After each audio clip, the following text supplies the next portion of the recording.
everyone, welcome back to my Bible journey. Today, we are exploring Matthew chapter 17, a chapter that reveals something extraordinary, a moment when heaven briefly touches earth and the true identity of Jesus is unveiled.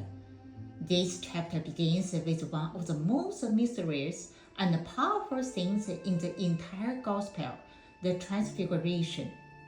Part 1. The Mountain of Glory.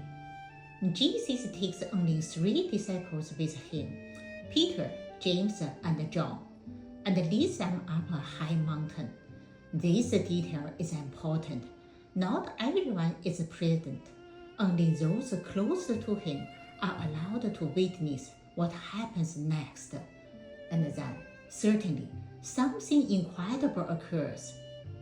Matthew tells us that Jesus was transfigured before them. His face shone like the sun, and his clothes became as white as the light. This is not just a visual effect, this is a revelation. For a brief moment, the disciples are no longer seeing Jesus as a teacher from Nazareth. They are seeing his divine glory. Then, 2 figures appeared, Moses and Elijah. Moses represents the law, Elijah represents the prophets. Together, they symbolize the entire Old Testament, pointing toward Jesus. It is as if all of Scripture is saying, "This is the one we were waiting for." Peter, overwhelmed, saying something very human. "Lord, it is good for us to be here. If you wish, I will make 3 tents." He wants to freeze in the moment. He wants to stay on the mountain. But then a voice comes from heaven. "This is my beloved Son, with whom I am well pleased. Listen to him." Not Moses, not Elijah. Listen to him. This is God's ultimate declaration. Jesus is not just another prophet. He is the Son. Part 2. Coming down the mountain. But the story doesn't end in glory. It never does. They come down the mountain and immediately encounter a desperate father whose son is suffering terribly. The other disciples try to heal the boy and failed. Jesus heals the child instantly. Later, the disciples ask him privately, "Why could we not cut it out?" And Jesus gives a profound answer, "Because of your little faith." Then he ends something famous. "If you have faith as small as a mustard seed, you can say to this mountain, 'Move,' it will move." This is not about magical power. It is about independence.